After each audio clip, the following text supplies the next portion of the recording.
Alors, Boker Tov, Olivier, tu restes un peu avec nous? Oui, un petit peu. Tu restes avec nous, tu es revenu ici? Allez, Bechamod.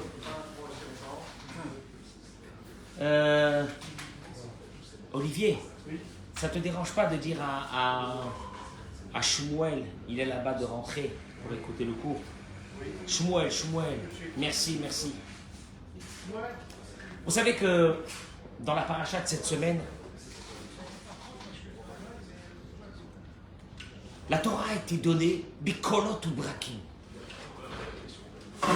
La Torah a été donnée avec des tonnerres, des éclairs. Et bien maintenant, nos sages se posent la question, pourquoi il a fallu du tonnerre et des éclairs et des choses comme ça? En principe, on aurait pensé que la Torah doit être donnée justement avec calme, silence, douceur. Vous allez voir un peu ce que nos sages nous font découvrir. Le Rav Friedlander, il demande, il dit, Hare Adam mevin yoter tov et shomeya yoter tov bekol dmama daka.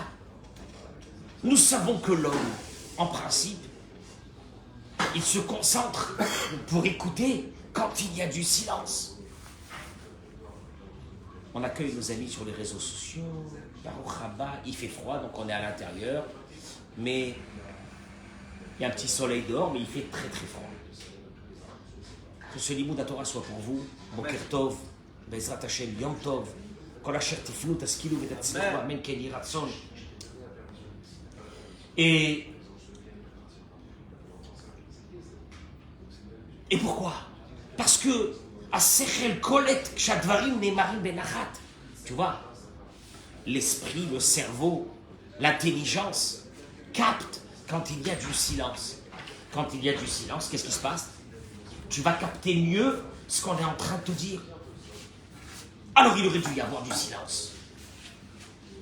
Et on a vu qu'il y a eu des éclairs, le tonnerre, la main. Qu'est-ce qu'il y a? Avec Kedeshi Ardor et la lèvre, Otam Advarim, il répond le Rav. Pour que rentre dans le cœur ce que l'esprit a compris. Ton esprit, Georges, elle comprend des choses. Comprendre, c'est joli. Mais après, il faut que ça rentre dans le cœur. Pour que ça rentre dans le cœur, il dira Friedlander. On est en train d'expliquer Shmuel pourquoi la Torah elle a été donnée Bekolot ou Brakim. Pourquoi ce bruit? Le silence aurait été de mise. Il dit Tsarir Trila Kolot ou Brakim la Shpia à la lèvre. Il faut d'abord des éclairs et du tonnerre pour que ça rentre à l'intérieur du cœur. En voyant quelque chose d'extraordinaire, ces éclairs, ce tonnerre, ce feu, leur cœur s'est ouvert. Et là, c'est rentré à l'intérieur du cœur. Alors, il ramène ici, et il te dit, on a vu ça plusieurs fois dans la Torah, qu'il a fallu d'abord ouvrir le cœur pour que ce qu'il y a dans l'esprit passe au cœur.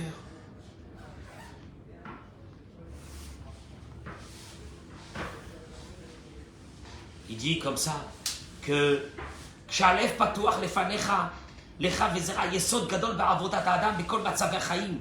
יש מצבים שמצד הטבע הלב נפתח כגון שמחה וחס ושלום עצב. Il te dit, il y a des moments dans la vie où ton cœur s'ouvre. Dans des moments de joie, dans des moments où tu écoutes une belle musique, dans des moments de tristesse.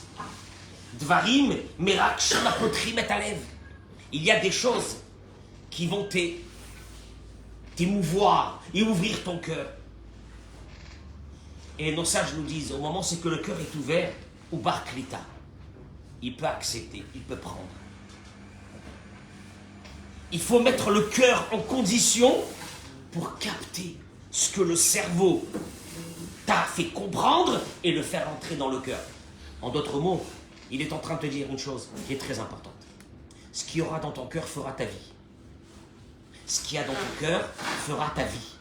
Pas ce qu'il y a ici fera ta vie. Il y a beaucoup de gens qui ont tout ici, mais rien là. C'est le vide total. Et vous allez voir où ça nous amène cette chose-là. Kola Adam, nos sages nous disent, chaque personne, il n'y a pas quelqu'un dans ce monde qui ne désire pas être heureux. Ça n'existe pas. On est tous à la recherche du bonheur. On est tous à la recherche du bonheur. Iné, mide boker ou yotse mi peto, toriach ve'amel parnasato. Chaque personne tous les matins, elle sort de chez elle, elle va travailler.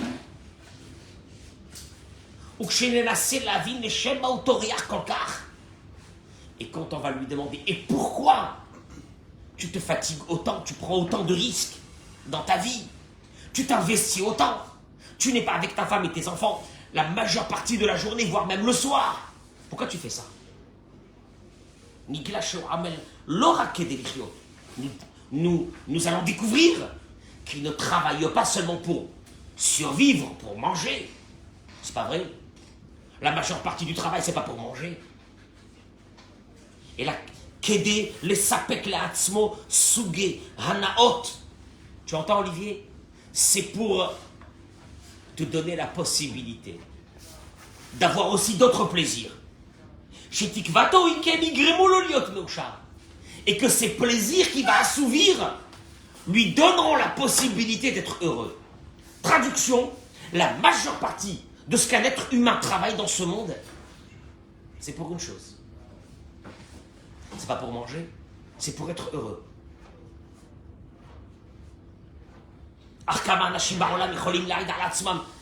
Mais il pose une question. Combien de personnes dans ce monde peuvent témoigner sur eux?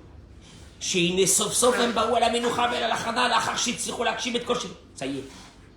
ils sont heureux. Combien de personnes dans le monde peuvent te dire qu'ils sont heureux? Je travaille toute la journée, du matin jusqu'au soir. Je prends des risques. Je travaille pas seulement pour manger et pour payer mon loyer.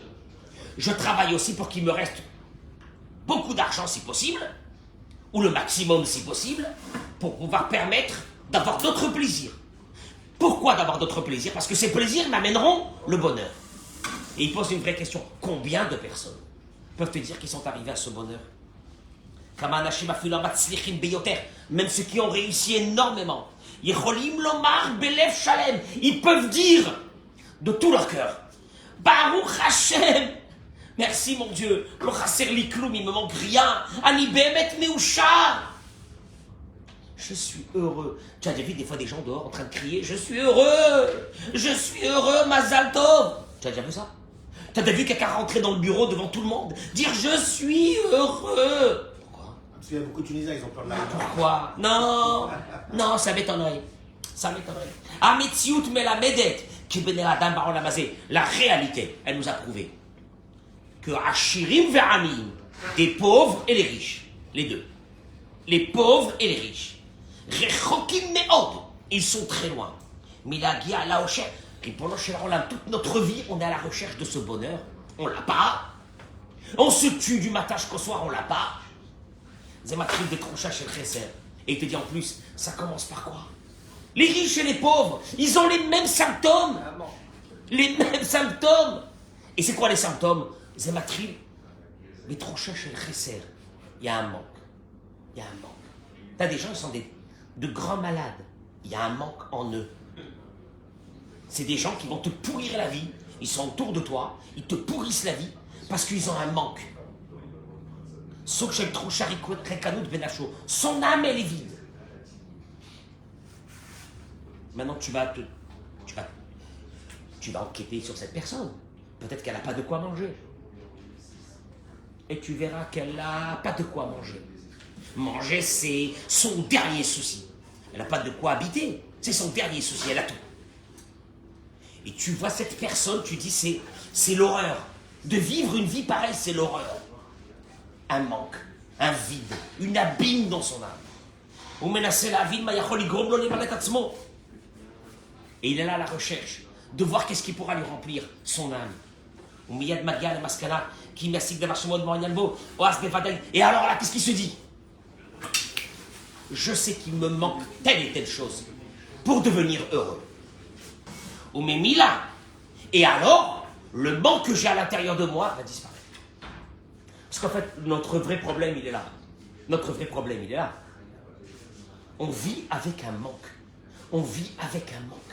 On est là et on dit, mais on n'est pas heureux de notre vie. il manque quelque chose. Alors, tu te dis, je vais essayer de monter le niveau, je vais l'acquérir, et sûrement, là, le bonheur va arriver. La dernière voiture. Quel rêve. Alors, il te dit, et là, il se met un but, la siget davar, pour avoir cette chose-là. De l'échelle karmatril, et là, il commence à courir derrière cette chose, parce que pour lui, cette chose, elle est importante. Elle va lui apporter quoi? Le bonheur. Partagez-moi ce cours, mesdames et messieurs. Et après beaucoup de travail, il a réussi à avoir ce qui lui manquait. Et il se remplit de joie. Voilà, Baruch Hashem, il a un grand plaisir. Il voulait telle et telle chose dans sa vie, il a eu. Waouh, c'est un grand moment. Et là, le problème il est, parce que si on en restait là, ben on termine le cours, on est heureux. Il a trouvé le bonheur. Et là seulement, écoutez ce que je vous dis, c'est notre vie à nous. Hein. C'est notre vie à nous. Les gens prennent des cachets. Les gens, ils ont tout ce qu'il faut. Les gens, ils ont de quoi manger. Le monde, Baruch Hashem, ne manque pas de beaucoup de choses. Parce que ça se saurait que si le riche est heureux et le pauvre est malheureux, on aurait dit que ce qui compte, c'est quoi? C'est les besoins matériels. Et là, tu arrives au bonheur. Le problème, il te dit, c'est faux. Le même sentiment qu'a le smicard à la personne qui a des millions. Il y a un problème. Il y a un problème.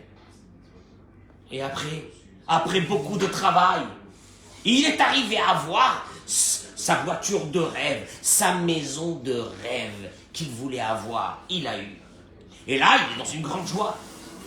J'ai acquis ce que je voulais. C'est un kiff. Ah, c'est un kiff. La montre que je voulais. Ce que je voulais, à la fin, je l'ai eu. Et là,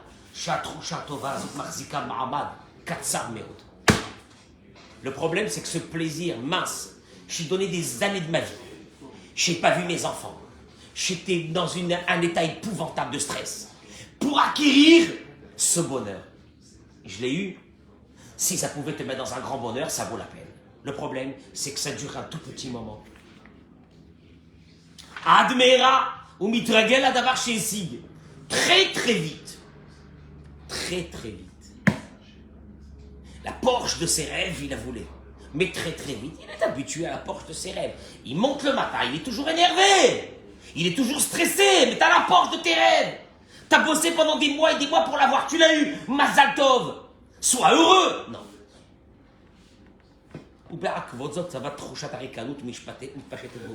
Et le vide recommence. En fin de compte, Eric, on passe la majeure partie de notre vie dans un vide sidéral. Alors, Asma aussi. Alors, qu'est-ce qu'on fait? Puis c'est pas que ça. Si on était dans un vide sidéral et on laissait les autres tranquilles, ça va. Mais le problème, c'est qu'on fait souffrir tout le monde parce qu'on n'est pas bien. On n'est pas bien, on fait souffrir tout le monde. Tu rentres à la maison, t'es pas bien. Et t'es pas bien, automatiquement. Quand t'es pas bien, ça tombe sur ta femme, ça tombe sur tes enfants. Moi, c'est quoi cette vie-là? Alors, soit tu me dis que le bonheur n'existe pas et on va terminer. On peut pas arriver au bonheur. Soit tu me dis que tout ce que je suis en train de faire, en fait, c'est pas ça le bonheur. Ah, il y a peut-être autre chose. Et là, qu'est-ce qu'il fait? Il met la barrière encore un peu plus haute.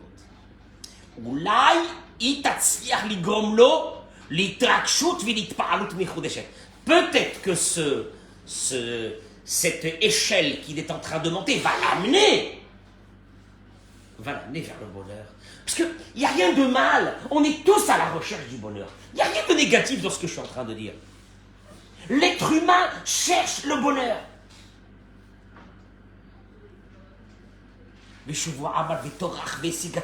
Et allez, ça recommence. Et il est arrivé à la fin. Après beaucoup de travail, après beaucoup de risques, il est arrivé. Un tout petit moment. Maintenant tu le vois, tu lui dis comment ça va, il te dit une catastrophe.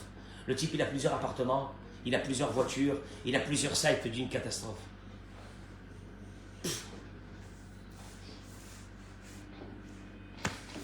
C'est une constatation réelle ou non, Eric? Elle est réelle? Elle est réelle ou non? Non, dis-moi, rassure-moi que c'est pas le problème de l'argent et des moyens qui ont fait le bonheur. Parce que ça se saurait.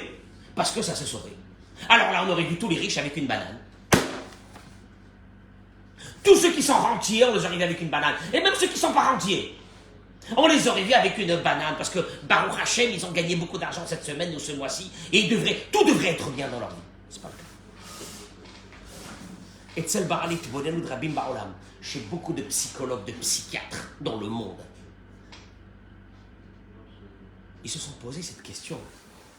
Ma pécher tofarazo, d'où ça provient ça? Adam le Olam Yargish. Ou bien, ils sont arrivés peut-être à se dire une chose. Peut-être que jamais dans la vie on peut être heureux. Et puis c'est fini. On cherche le bonheur, la joie, la plénitude. Je suis bien. Eh bien, ils sont arrivés à dire que peut-être on n'y arrivera jamais. Chazal bechokmatam, timtsetu et kol ha'inyan bemishpat echad. Et nos sages, dans le Talmud, ils ont concentré tout ce mal de vivre de millions de personnes dans quelques mots. En adamet, voilà les mots. Midrash dans Kohelet. En adamet, l'homme ne meurt pas. Vechatzita avato beyado. Il n'a pas accompli la moitié de ses envies dans ce monde. Yeshlomane rotse mataim. Il a 100, il veut 200. Un homme ne meurt pas et il n'a pas accompli la moitié de ses envies. Il a 100, il veut 200. Donc il a 100, il veut encore 100. C'est ça. Il a 100, il veut combien? Avoir 200. Il veut 100. Il a 100, maintenant il veut encore 100 pour faire combien? 200. Et quand il a 200, il veut 400. Rotse arba meot. Hein? Pourquoi il veut 400? Tout à l'heure, on a dit que quand il a 100, il veut combien? 100. Alors maintenant qu'il a 200, il veut 300. Non, il veut plus 300. Il veut plus encore 100. Il veut combien? Puisqu'il en a 2, il veut combien maintenant? Encore 2. Qu'est-ce que vous venez de constater? Que plus il y en a, et plus le vide se crée. Non, c'est pas possible. Je répète. Il avait 100, il voulait combien? 200. Yeshlo Mataim, le Midrash Talmud dit, il a 200, il veut 300, il veut encore 100, non. Il veut 400, donc il en veut 2. Tout à l'heure il en voulait 1, maintenant il en veut 2. Et il te dit, tu apprends ici une chose, Reshit Adam le'olam lo yavo al sipuko. Jamais l'homme dans le matériel, écoute-moi bien, jamais. Si nos sages ont dit que la personne ne meurt pas sans qu'elle n'a pas, alors qu'elle n'a pas accompli la moitié de ses envies, la moitié, c'est une base, une règle. Il n'y a rien à faire. En d'autres mots, plus tu vas aller dans la vieillesse, et plus tu vas être un déçu de la vie. Entends ce que je suis en train de te dire? Un déçu, un misquel, un pauvre type, un déçu, énervé, en colère contre tout le monde. Déçu de la vie, déçu des enfants, déçu de ta femme, déçu de tout le monde. Déçu de tout le monde. Ah, je suis déçu. Elle est déçue, qu'elle me laisse tranquille. Je suis déçu. Veshenit, Rosera Shalva Edera Osher, et Tzel Adam Betem. 1. Tu n'arriveras jamais au bonheur. Ça, déjà, on est assuré. 2. C'est que le manque, la déception grandira par rapport à ce qui lui manque.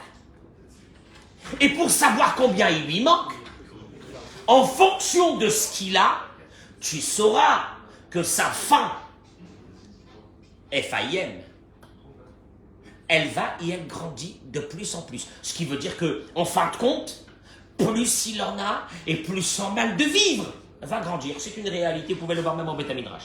Veine, Adaat Notenet, Shekshiyesh lo Mataim, il te dit, parce qu'en principe, l'idée devrait être claire.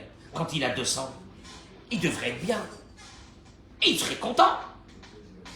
Avant, il avait 100, maintenant il a eu combien? Georges, 200, Mazal Tov, ou la Matzav Afour. Mais en réalité, c'est le contraire. En réalité, tu ne peux pas te battre contre la réalité. C'est que quand il a 200, il ne se suffira pas de 200. Il se suffira pas de 100 en plus. À partir de là, il voudra combien? 200. Il en a maintenant 4. Tu vas dire, il a 4. Donne-lui encore 1 et puis c'est bon. Non, il en veut 8. En fin de compte, plus il en a et plus il traîne son malheur dans ce monde. C'est clair. Nimtza.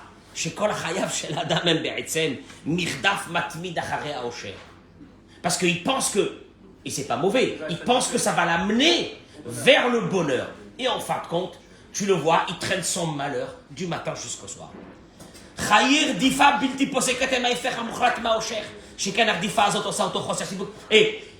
Et tu le vois en train de courir, et il court, et il n'est pas content.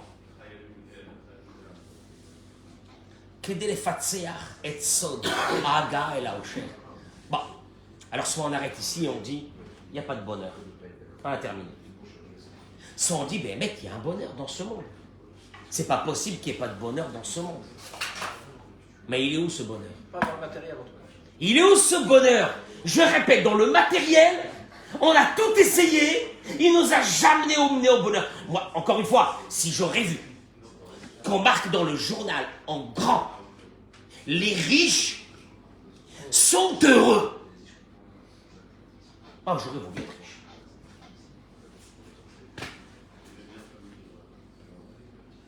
Tu as vu ce qui passe les riches avec leurs enfants? Tu as vu qu'est-ce qu'ils sont eux-mêmes, dans quelle recherche de plaisir ils sont, ces riches?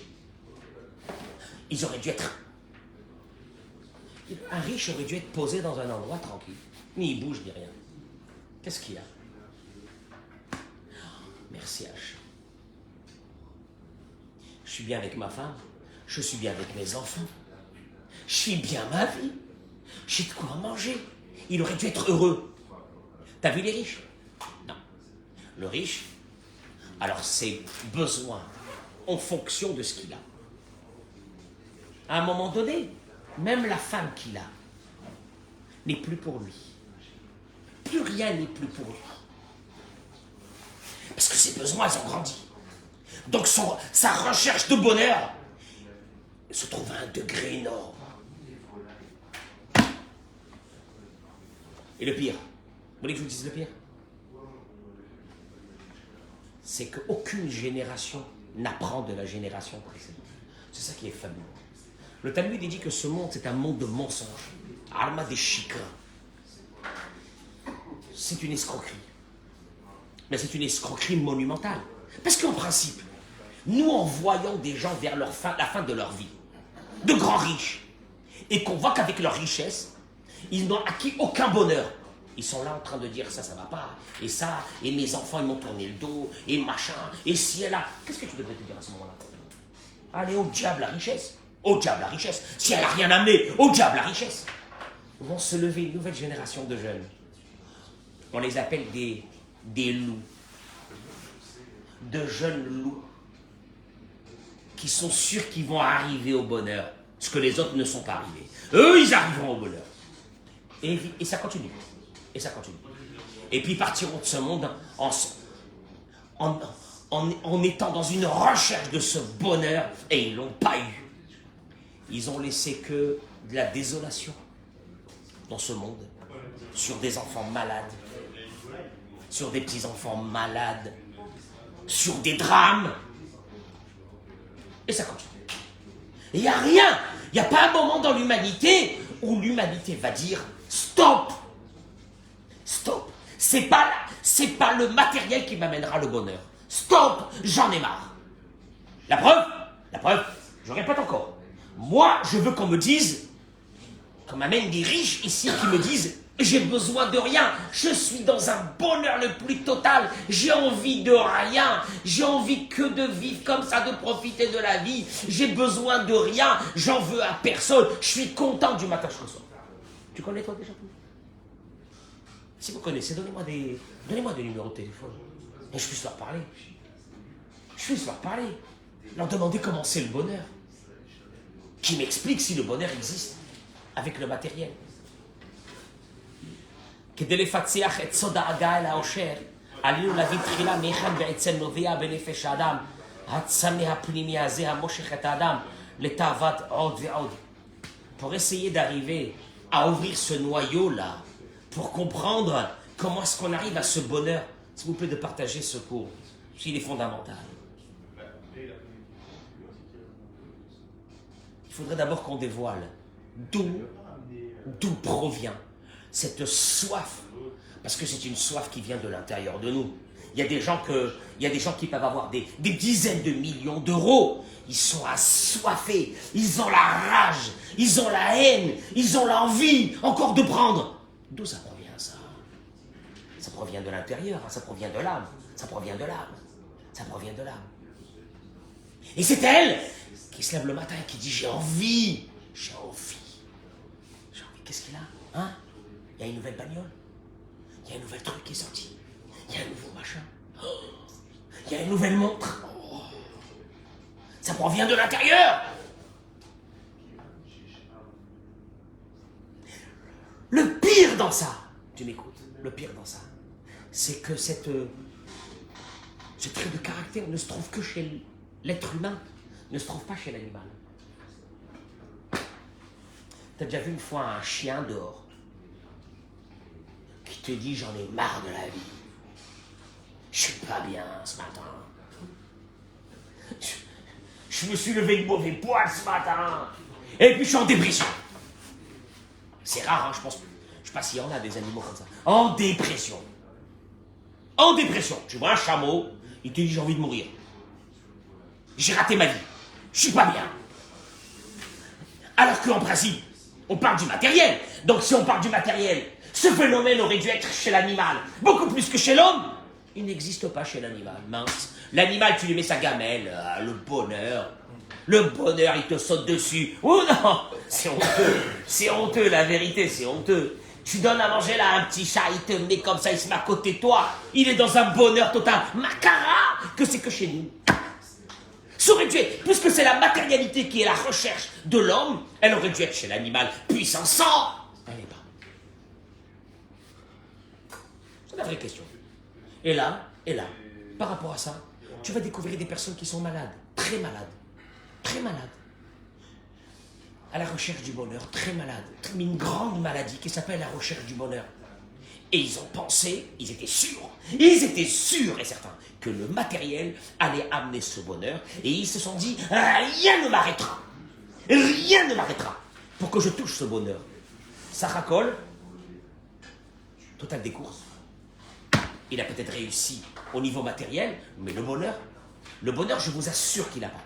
Je redemande encore, je mets au défi qu'on me trouve quelqu'un qui matériellement, il a tout et qui n'a plus besoin de rien, il n'a plus d'envie. Il est comblé, il est là, il est assis au soleil, il n'a plus rien. Il n'en veut à personne, il est content, il n'a plus besoin de rien, il n'a plus envie de rien puisqu'il a tout ce qu'il faut pour manger et pour vivre et pour boire pour encore 200 ans. Petite parenthèse, certains hypocrites te diront c'est pour aider mes enfants. Menteur. Espèce de menteur. Tu sais pourquoi menteur? Parce que tes enfants, ce qu'ils avaient besoin d'abord, c'est ta présence dans la maison. D'avoir un père normal dans la maison, pas un père stressé, pas un père fou, pas un père qui est jamais là. Et ça, ils l'ont pas eu. Tu veux laisser quoi? Du patrimoine à tes enfants? Pour que eux ils le dilapident. C'est quoi? Mais, au fait, c'est même pas ça le problème. C'est pas pour laisser aux enfants, parce que d'abord, on laisse rien aux enfants. On aide les enfants de notre vivant. On aide les enfants. On aide nos enfants de notre vivant. C'est tout. Comme les gens intelligents qui ont tout donné à leurs enfants de leur vivant. On garde un petit peu pour ce qu'on a besoin de vivre, pour le restant des quelques années et des quelques heures qui nous restent à vivre, et on donne aux enfants. On est patrimoine. Patrimoine de quoi? T'as bossé une vie pour laisser à la génération prochaine. Non, t'as pas vécu, toi. Toi, t'as pas vécu pour laisser à la prochaine. Mais la prochaine, comme elle est atteinte de la même maladie que toi, elle vivra pas aussi. Elle préparera le patrimoine de la prochaine espèce de... Bande de clochards. Total des courses, il n'a pas été heureux. Parce que c'est ça le problème. Le problème, ce qu'on est en train de rechercher, c'est le bonheur. Ce bonheur. Le bonheur qui veut dire, je suis bien. J'ai besoin de rien. Je suis heureux. Tu entends ça? T'as déjà entendu ça? Souvent. J'ai besoin de rien. Je veux rien. Je suis bien. Je suis content. Je suis content avec ma femme que j'ai. Baruch Hashem. Je suis content avec les enfants que j'ai. Je suis content. Attends ça. Pourquoi tu entends que... T'as vu Hein? Tu as vu la nouvelle bagnole? Ma parole, tu n'as pas vu la nouvelle voiture? Tu n'as pas vu la nouvelle baraque? Tu n'as pas vu la nouvelle montre? Tu n'as pas vu la nouvelle... Allez, vaille, pourvu que cette nouvelle baraque nous amène le plus grand bonheur pour le restant de notre vie. Parce que les secondes et les minutes s'égrènent. Tu sais comment? C'est comme quand quelqu'un se trouve dans le couloir de la mort. Parce qu'il va être tué. Et on lui dit, monsieur, regardez l'heure. Il vous reste 1 heure. Et il voit 59 minutes, 58 minutes, 57 minutes. Et ça passe. Et il sait que c'est la fin. On sait inexorablement que notre vie va vers la fin. Alors, mais jusqu'à la mort. Un Adam met, vechatzita avato beyado. Il mourra et il n'aura pas eu la moitié de ce qu'il voulait. C'est une vie. Mais c'est des moteurs, tout ça, Rav. L'envie, c'est des moteurs. Alors, dans ces cas-là, je reste au lit. Pourquoi je vais me lever? Pourquoi je vais m'embêter à aller travailler? Pourquoi je vais m'embêter? C'est des moteurs. On a des besoins, Non, donc, des envies. Logique. Georges a cru que j'étais en train de faire un cours contre le matériel. J'ai pas dit qu'il fallait pas travailler. Mais ne pense pas que c'est ça qui va t'amener le bonheur. Non. Ah, j'ai pas dit qu'il fallait pas travailler. J'ai pas dit qu'il fallait rester couché par terre. Mais ne pense pas que c'est ça le bonheur. Première partie du cours. Tu m'as entendu? C'est pas ça le bonheur. Ne le cherche pas à travers ça. Non, mais ne le cherche pas à travers ça, tu ne l'auras pas le bonheur. Ne rêve pas. Je te dis, trouve-moi quelqu'un qui a plein d'argent et qui me dit, j'ai plus besoin de rien, j'ai ma femme, j'ai mes enfants, j'ai tout, je veux rien. Je veux rien. J'ai tout ce qu'il faut. Il te dit la réponse, elle est dans la question. Baal Chaim, les animaux, on a posé la dernière question. Pourquoi les animaux, ils n'ont pas ces symptômes que nous on a? Parce que ce sont des animaux. Ils n'ont pas, ils n'ont qu'une demande que ce qu'ils ont besoin pour vivre. Ils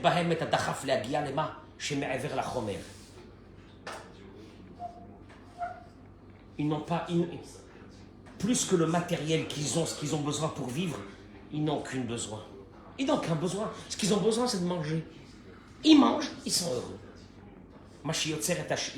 D'où provient cette maladie de vouloir quelque chose de nouveau, une itrakshut nouvelle, comment on appelle ça, un sentiment. Mieux qu'un sentiment, une sensation de bien-être, de plaisir. D'où provient ça? Il te dit, c'est une force spirituelle à l'intérieur de nous. Voilà, on y arrive. On y arrive. Au fait, tous ces besoins proviennent de l'âme. Ah non, c'est une maladie de la neshama. Regardez qu'est-ce qu'il dit.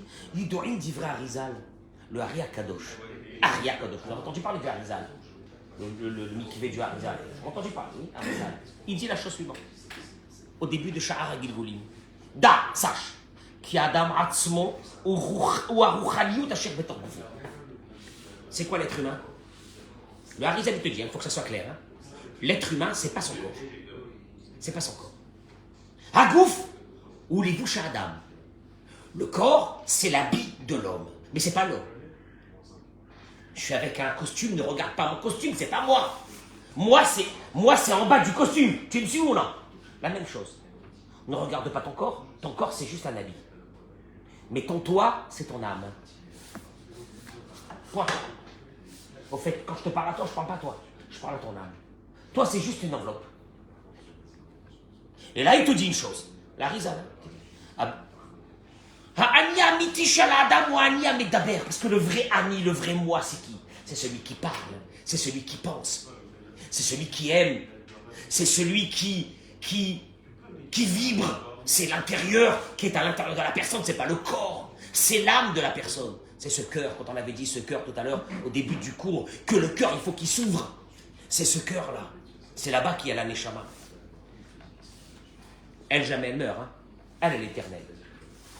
L'habit va partir un jour, va devenir de la poussière. Mais l'âme, elle est toujours vivante. Puisque ton toi, Georges, c'est pas toi. Ton toi, c'est ton âme. Veine, Kivan, et puisque l'homme est spirituel, alors en fin de compte, t'es spirituel. Après, t'as juste une enveloppe, mais t'es spirituel. Et là, je te dis,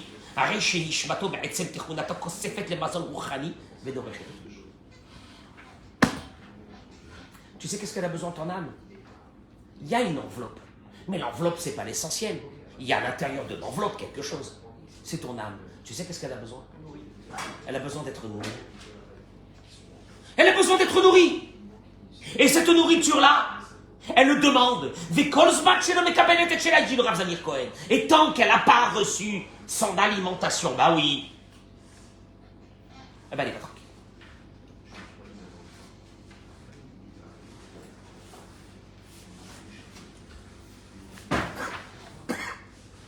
Nefesh Adam, Iruchanit, Imin Ailyonim.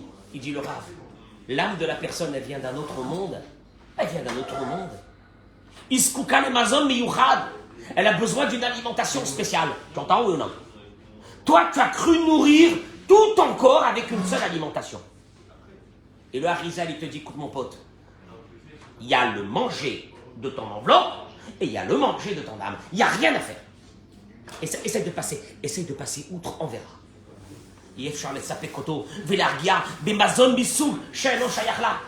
Ça sert à... Et tu sais quoi?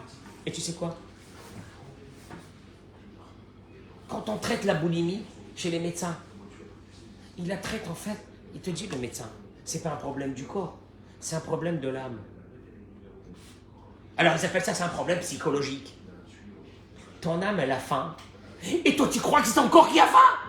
Et tu vas ouvrir le frigidaire 300 fois dans la journée. Parce que tu as un manque. Mais le manque, c'est pas ton corps qui a besoin, c'est ton âme. Et mieux que ça, on est dans le don de la Torah. Tu crois que Dieu a donné la Torah par hasard aux Juifs, aux Béné Israël? Dieu il a dû se dire, il faut les rassasier. Si tu ne les rassasies pas, il te détruit le monde. Il te détruit le monde. Ils ont faim. Et ce qui est extraordinaire, il te dit, plus tu lui donneras à manger, et plus elle aura faim. Plus une âme, un Ben Israël se met dans la Torah, dans les mitzvot, dans la prière, et plus il en a envie, l'appétit lui arrive encore plus. Mais la différence entre les deux, si je lui donne du matériel ou je lui donne du spirituel, elle est que si je lui donne du matériel pour essayer de la rassasier, il dit le Rav, Gorem la litmardout beni shenissa le balbelota. Tu sais qu'est-ce qu'elle fait l'âme à ce moment-là? Elle se rebelle contre celui qui a voulu lui donner un autre manger en pensant qu'il allait la rassasier. La maladie va y grandir. Et en Matzot, il te dit, regardez, ça ressemble à quoi? C'est fabuleux. L'image, pour moi, elle est fabuleuse. Tu gardes le bébé d'une dame. Elle t'a pas laissé de biberon. Non, mais tu vois, le biberon, il est vide. Elle a oublié de te donner du lait. Non, le bébé, il est en train de hurler. Qu'est-ce que tu fais? Tu prends le biberon, tu lui mets dans la bouche. Pendant 1 minute, le bébé, il se tait. Parce qu'il pense qu'il est en train de téter. Puis après 1 minute, son cerveau, il lui dit quoi? Il n'y a rien qui sort. C'est de l'arnaque, il n'y a rien. Qu'est-ce qu'il va faire le bébé là, à ce moment-là? Bah, il se met à hurler doublement. La Neshama, tu as vu cette image? Elle est fabuleuse. La Neshama réagit de la même façon quand tu as voulu la soudoyer en lui donnant le matériel et en lui disant, avec ça, tu seras heureuse.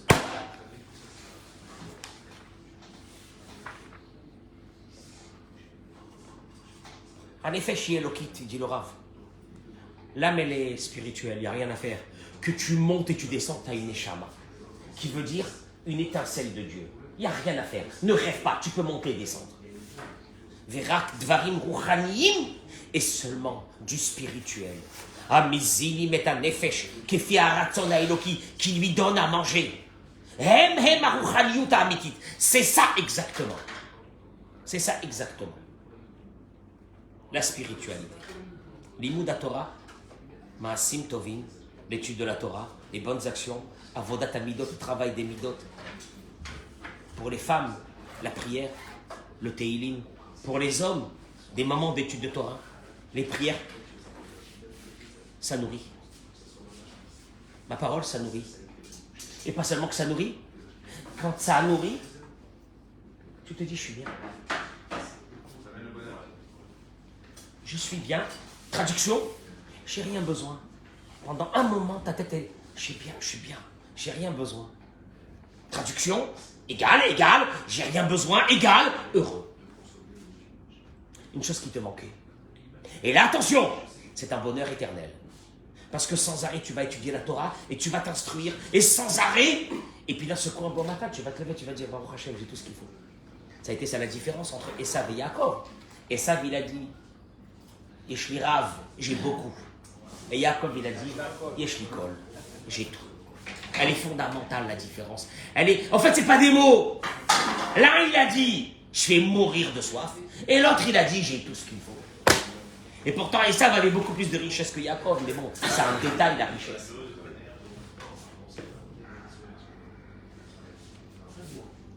Je termine par une petite chose. Il dit que Atarbuta Ma'aravit Mefatachat. Qu'est-ce qu'elle a fait pour calmer l'âme? Eh bien, le monde moderne a inventé quelque chose. Habalianout. Comment dirais-je, les sorties, voilà, le kiff, ce qu'on appelle le kiff, passer son temps, des films, des séries, etc. Attention, c'est une grosse industrie de plusieurs milliers de milliards de dollars par année aujourd'hui que le siècle a inventé. Machimotzim Levalot, les gens sortent pour s'aérer. En bas, on va aller s'aérer. On va aller s'aérer. Il y a des mecs qui sont étouffés dans le cerveau. Ils vont s'aérer. Abilou Yayaroud. Outsorer chez la Nefesh Abélit. Ils te disent c'est sorti. C'est pour la partie animale de l'être humain. Le problème, il est que quoi? L'Isman Abilouille, au moment où tu kiffes, Nira Kiilou, ça donne l'impression comme si que ton âme aussi, elle profite. Il y a un moment de bonheur. La seule chose, c'est que l'Achar Miken, juste après, quand la personne retourne dans sa maison, seule, elle se retrouve dans un vide, encore une fois, total.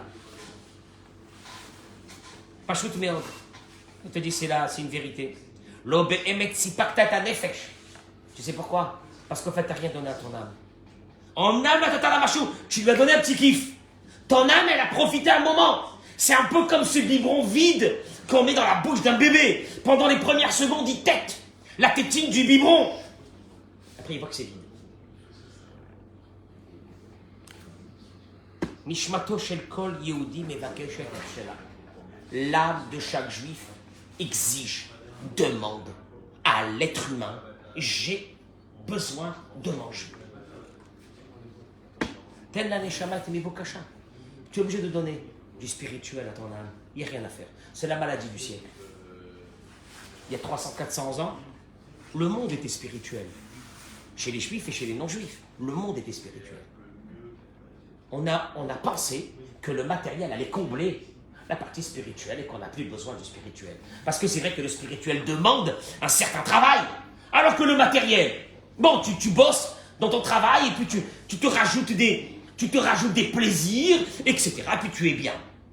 Le seul problème, c'est que au moment où l'âme, elle sent que tu veux la calmer avec du matériel, tu sais qu'est-ce qu'elle te fait? Elle te dit, alors je vais hurler le double. Je vais crier le double, je vais me plaindre le double. Traduction, c'est que tu te réveilles le matin et que tu sens que ton mal de vivre va y grandir. Voilà pourquoi Kadosh Baruch Hu, il a donné la Torah au peuple d'Israël dans la paracha de cette semaine. Voilà pourquoi il a donné la Torah. Kadosh Baruch Hu, il a dit, écoute-moi bien. J'ai créé le Yetzirah, c'est une folie dans l'être humain. C'est une folie. Maintenant, si cet être humain dit « J'aurais pas besoin de la religion, j'ai pas besoin de la Torah pour vivre et pour être heureux, j'ai pas besoin de tout ça », tant mieux. S'il arrive, tant mieux. Le seul problème, c'est que c'est faux. Les pays les plus industrialisés, les plus riches, c'est dans ces pays que les sectes fleurissent le plus au monde.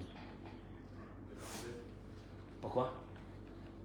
Aux États-Unis, la scientologie, les machins, ça, c'est des... Attention, c'est des empires. Pourquoi? Et pourquoi? Parce que eux, ils sont arrivés à une conclusion que nous, on n'est pas encore arrivés. Laquelle? C'est que eux, ils sont arrivés au summum de la richesse. Et ils ont pensé que ce summum de la richesse allait leur amener quoi? Le bonheur. Ils ont vu qu'il n'y a pas de bonheur, ils se sont retournés vers autre chose. Nous, on est encore dans des rêves. Si j'acquiers ça, et si je vais avoir ça, et si j'aurai ça. Eux, ils ont déjà eu tout. Ils sont déjà partis vers le spirituel. Un spirituel qui vaut rien, mais un spirituel. Parce que leur âme, elle a besoin de ça. Tu comprends qu'est-ce que ça veut dire? Attends, mais Vinetze, quand tu comprends, tu te dis, j'ai beaucoup de soucis. Ça va pas avec ma femme, ça va pas avec mes enfants, ça va pas dans ma vie, ça va pas dans ma tête, ça va pas dans tout ça. Tu veux que je te dise une chose? C'est parce que tu as une âme. Toi, tu as cru que tu pouvais vivre comme un animal. Tu as une âme. À un moment donné, il faut que tu te poses et que tu te dises la vraie chose. Il faut que je passe chaque semaine plusieurs heures au Beth Midrash à étudier. Il n'y a rien à faire. Ou je me trouve une rabouta au bureau. Quelqu'un qui va étudier avec moi. Il n'y a rien à faire. Tu sais pourquoi? Pour devenir, simplement, pour être normal.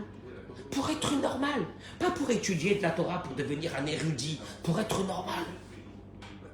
Parce que le jour où c'est que toi, ton âme, elle est tranquille, tu vas rentrer à la maison, ta façon de vivre, elle ne sera pas la même. Je peux t'assurer que tu verras ta femme, tu diras, Toda Rabada, que j'ai eu cette femme. Tu verras ses enfants, tu diras Baruch Hashem.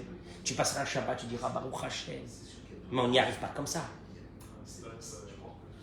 Quand on est toute la journée dans une rage, qu'il y a une partie de ce qu'on a envie de faire dans notre vie, on ne l'a pas fait. Les Anikuda.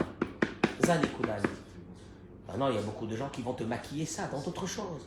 Ils vont te dire, mais non, c'est pas à cause de ça, quel est le rapport? Si je suis comme ça, c'est parce qu'il y a eu ça, c'est parce qu'il y a ça, et c'est parce que ma mère, et c'est parce que mon père, et c'est parce que dans la communauté, et parce que le rabbin, et parce que ci, parce que là. Mais au fait, leur pathologie s'est développée de pire en pire, et ils sont devenus de très grands malades. Parce que le besoin est devenu grand, en fonction de ce qu'ils ont déjà gagné. Je le précise. Parce qu'ils ont gagné beaucoup, qu'ils sont en train de devenir encore de plus en plus malades, parce que le besoin grandit. Attends, mais Vinetze, ça c'est la réalité de la Torah. Et c'est pour ça qu'on a eu le don de la Torah. Alors, le Sefer Torah qu'on a, moi j'aime bien le dire, le Sefer Torah il sort à la synagogue, il y a tout le monde qui est là en train de l'embrasser de loin. Mais le Sefer Torah il n'a pas besoin de bisous. Le Sefer Torah il n'a pas besoin qu'on l'embrasse. Mais qui t'a demandé d'embrasser un Sefer Torah? Un Rav Yosef, un Sefer Torah il a besoin qu'on l'embrasse. Qu'est-ce qu'il a besoin, Sefer Torah, qu'on l'ouvre, qu'on l'étudie? La Torah n'a pas été donnée. La Torah c'est pas un truc qu'on fait sortir de temps en temps. Tu sais, comme les Havdil et les Fafa Abdalot, chez les chrétiens ils font sortir la croix de temps en temps. Pour l'aérer, je sais pas. On fait pas sortir un Sefer Torah pour l'aérer. C'est juste pour nous rappeler que Dieu te dit, écoute-moi bien. Le peuple juif, il est très fort. Mais c'est aussi en même temps, par sa force, c'est un peuple très malade. Très malade. Gravement malade. Ceux qui écouteront peut-être pas ce cours jamais de leur vie, ils iront chercher de femme en femme, peut-être le bonheur. Je vais changer. Ils iront chercher dans l'argent. Ils iront chercher dans des folies, dans de la drogue, dans ci, dans la... Il faut trouver le bonheur. Ils ont raison, ils cherchent le bonheur, ils le cherchent. Ils ont raison de chercher le bonheur. C'est pas mal de chercher le bonheur. Mais ils vont pas le trouver. Parce que le bonheur provient d'une seule chose. Que ce qui est à l'intérieur de ton âme, elle soit rassasiée. Parce que quand ton âme, elle n'est pas rassasiée, elle te fait passer tous les matins des messages. Je suis pas bien. J'ai envie de mourir. Je suis pas bien. Qu'est-ce qu'il y a? Quand en toi, Ton toi, le Ani, ton toi, c'est pas toi, c'est ton âme. Alors qu'est-ce que tu fais? Si c'est ton âme, alors commence à te concentrer à ouvrir un resto pour ton âme. On va mettre ici en haut, plus Beth Midrash, un verset. On va mettre restaurant de l'âme. Je crois que les gens vont commencer à comprendre. Restaurant de l'âme. Menu à volonté. Peut-être la carte bleue. Non, menu à volonté. Et en haut, en gros, gratuit. Ah. Menu à volonté, gratuit. Là, les gens vont commencer à comprendre peut-être que c'est là-bas qu'il est le bonheur. C'est gratuit, c'est pas intéressant. Je vous remercie beaucoup. Bracha v'atzlacha. Chazak u'baruch.